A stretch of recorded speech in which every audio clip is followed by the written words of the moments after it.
નમસ્કાર. ક્યારેય વિચાર્યું છે કે આપણી રોજબરોજની કેટલી બધી વસ્તુઓ, એવી વસ્તુઓ જે એકબીજાથી બિલકુલ અલગ લાગે છે, તે બધી એક જ જગ્યાથી આવતી હોય? શકે. ચાલો આજે એ જ રહસ્યમય સ્ત્રોત વિશે જાણીએ. તો એક સવાલ, મોટર ફ્યુઅલ જે રસ્તા પર ગાડીઓ દોડે છે એ રસ્તા અને પેલી નાની ડબ્બીમાં આવતું વેસલીન, આ ત્રણેયમાં શું કોમન છે? લાગે છે ને કે કંઈ જ નહીં, પણ જવાબ સાંભળીને ચોક્કસ આશ્ચર્ય થશે. અને જવાબ છે પેટ્રોલિયમ. હા, બિલકુલ સાચું સાંભળ્યું. આ બધી જ એકદમ અલગ અલગ દેખાતી વસ્તુઓ એક જ કાચા માલમાંથી બને છે. છે ને કમાલની વાત? તો આની પાછળનું રહસ્ય આ ટેબલમાં છુપાયેલું છે.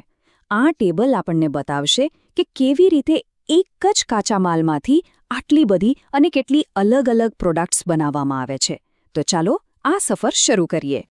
સૌથી પહેલાં ચાલો એ પ્રોડક્ટ્સની વાત કરીએ જે આપણી દુનિયાને, આપણી ગાડીઓને, આપણા પ્લેન્સને, ટૂંકમાં દરેક વસ્તુને ગતિ આપે છે. એટલે કે ફ્યુઅલ્સ અથવા બળતણ. અને આમાં સૌથી પહેલું નામ જે મગજમાં આવે છે એ છે પેટ્રોલ. આપણે બધા જાણીએ છીએ કે પેટ્રોલ ગાડીઓમાં વપરાય છે. પણ શું એ ખબર છે કે એનો ઉપયોગ એવિએશન ફ્યુઅલ તરીકે અને કપડાની ડ્રાય ક્લિનિંગ માટે સોલ્વેન્ટ તરીકે પણ થાય છે? એટલે કે એ માત્ર ગાડીઓ જ નથી ચલાવતું. ચાલો હવે વાત કરીએ કેરોસીનની. કેરોસીનની વાત પણ ખૂબ જ રસપ્રદ છે. જુઓ, એક તરફ એ જેટ પ્લેનને ઉડાડવા માટેનું ફ્યુઅલ છે અને બીજી તરફ આપણા ઘરોમાં સ્ટવ અને દીવા સળગાવવા માટે પણ એ જ કામ આવે છે. કેટલો મોટો તફાવત છે! અને હવે આવે છે heavy duty power house, diesel. મોટાભાગના ટ્રક, બસ અને બીજા ભારે વાહનો તો ડીઝલ પર જ ચાલે છે. પણ એટલું જ નહીં, જ્યારે લાઇટ જાય અને જનરેટર ચાલુ થાય છે ને, એમાં પણ ડીઝલ જ વપરાય છે, જે આપણને વીજળી આપે છે. તો ટ્રાન્સપોર્ટેશનની વાત તો થઈ. હવે જરા આપણા ઘર અને ઇન્ડસ્ટ્રીઝમાં વપરાતી એનર્જી તરફ નજર કરીએ. અને અહીંયા સૌથી જાણીતું નામ છે એલપીજી. એટલે કે લિક્વિફાઇડ પેટ્રોલિયમ ગેસ. આપણા રસોડામાં જે ગેસનો બાટલો છે એ જ એલપીજી. એ આપણા ઘરમાં તો બળતણ તરીકે વપરાય જ છે, પણ સાથે સાથે ઘણી બધી ઇન્ડસ્ટ્રીઝમાં પણ એ મુખ્ય ફ્યુઅલ સોર્સ છે. સારું, અત્યાર સુધી આપણે બળતણની જ વાત કરી, પણ હવે આવે છે સૌથી વધુ આશ્ચર્ય પમાડે એવો ભાગ.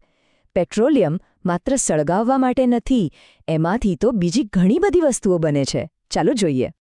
પહેલું છે લુબ્રિકેટિંગ ઓઇલ, એટલે કે ઊંજણ તેલ. આ એ વસ્તુ છે જે મશીનોના પાર્ટ્સને ઘસાતા અટકાવે છે અને બધું સ્મૂધલી ચાલતું રાખે છે. એનું કામ સીધું અને સિમ્પલ છે. મશીનના ફરતા ભાગો વચ્ચેનું ઘર્ષણ ઓછું કરવું. પણ આ નાનકડું કામ એટલું મહત્વનું છે કે એના વગર તો દુનિયાના મોટાભાગના મશીનો જામ થઈ જાય.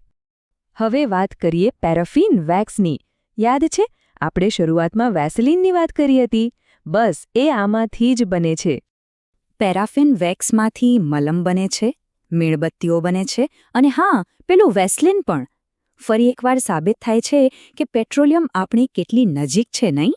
અને હવે આ ટેબલનું છેલ્લું નામ, બિટ્યુમેન. યાદ છે પહેલો સવાલ, રસ્તાઓ વિશે? બસ આ એ જ છે. બિટ્યુમેનનો ઉપયોગ પેઇન્ટ્સ બનાવવામાં થાય છે અને સૌથી મોટો ઉપયોગ છે રસ્તા બનાવવામાં. જી હા, જે ડામરના રસ્તાઓ પર આપણી ગાડીઓ દોડે છે એ પણ પેટ્રોલિયમની જ દેન છે. તો જુઓ, કેટલી અદ્ભુત વાત છે. એક જ પેટ્રોલિયમ એક બાજુ પેટ્રોલ, ડીઝલ અને જેટ ફ્યુએલ બનીને આપણને ગતિ આપે છે, તો બીજી બાજુ પેરાફિન વેક્સ, બિટ્યુમેન અને લુબ્રિકેટિંગ ઓઇલ બનીને આપણી દુનિયા માટે જરૂરી વસ્તુઓ બનાવે છે. એક સ્ત્રોત પણ કામ અનેક. એટલે કે સાદી ભાષામાં કહીએ તો એક જ કાચા માલમાંથી આપણી આસપાસની આખી દુનિયા બનેલી છે. આ બધું જાણ્યા પછી એક સવાલ તો મનમાં ચોક્કસ ઉઠે. જો પેટ્રોલિયમ આપણી લાઈફમાં આટલું બધું વણાઈ ગયું છે, તો કલ્પના કરો કે પેટ્રોલિયમ વગરની દુનિયા ખરેખર કેવી હશે? આ સવાલ પર વિચારવા જેવું છે, ખરું ને?